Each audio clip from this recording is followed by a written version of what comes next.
তুই যা, আমি আইতেছি। ঠিক আছে ওস্তাদ। এই, কে তুমি?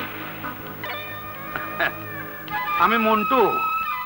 মন্টু মিয়া। আমার দুঃখ আছে কিন্তু কষ্ট নাই। তোমার দুঃখ আছে কি নেই দ্যাটস নট মাই হেডেক। তুমি এখানে কি চাও? রাজুরে দেখলাম গাড়ির থেকে নামতে, ফকির নির্পদ আলাদিনের চেরাক পাইলো কই? হ্যাঁ, শাট আপ।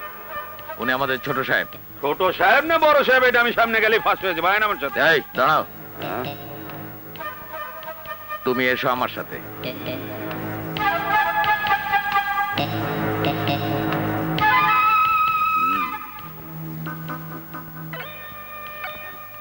কি খেলেন? হ্যাঁ, ট্যাবলেট, প্রেসারের ট্যাবলেট।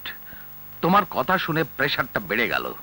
কিন্তু ব্যাপারটা কি বলতো, রাসেলকে তুমি চেনো কি করে? আরে কি রাসেল রাসেল করতেছেন? ওর নাম তো রাজু। রাজু ওর বইনের লগে আমার পীড়িত ছিল। হ্যাঁ, লেগেও আমার সেই ধুলাই দিছে। এটা আমি জীবনে ভুল মনে করছে। ধুলাইয়ের বদলে ধুলাই দেওয়া উচিত ছিল, কিন্তু আপাতত তোমার হাত এবং মুখ দুটোই বন্ধ রাখতে হবে। কিন্তু এতে আমার লাভ কি? এই বান্ডেলটা রাখো।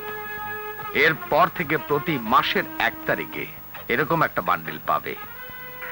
ঠিক আছে, যতদিন এই বান্ডেল চালু থাকবে ততদিন আমার মুখও বন্ধ থাকবে।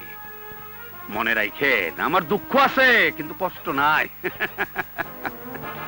ওহ, প্রেসার, প্রথম দিনেই প্রেসার। ছোট থেকে যে ছেলে আমার চোখের সামনে বড় হলো, তাকে আমি চিনবো না? চাচা আপনি কি খবর? রুবি শুনেছিস তোর দেলেও চাচা বলছেন রাজু নাকি ওনাদের কোম্পানির এমডি হয়েছে। দূর, তাই হয় নাকি? রাজু এমডি হলে এত বড় খুশির খবরটা আমাদের জানাতো না? তোমাদের রাজু এখন আমাদের এমডি। অবশ্য এই খবরটা যদি তোমরা চেপে রাখতে চাও তাহলে আলাদা কথা।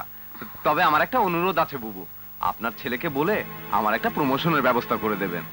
একটি নিষ্পাপ মেয়ের ভালোবাসা নিয়ে প্রতারণা, অন্যদিকে চৌধুরী সাহেবের মতো একজন মহৎ মানুষকে নিঃশেষ করে দেয়া, উফ, আমি আর ভাবতে পারছি না।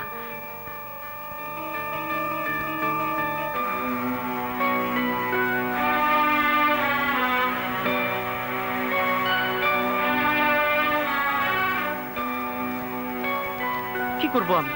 আমার কি করা উচিত? Bloody hell! কেন যে আমি চাকরি খুঁজতে কেবিএর কাছে এলাম?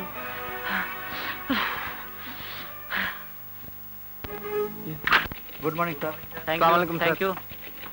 মিস ফারজানা? জি স্যার। চিঠিটা টাইপ হয়েছে? Yes sir. প্লিজ বসুন।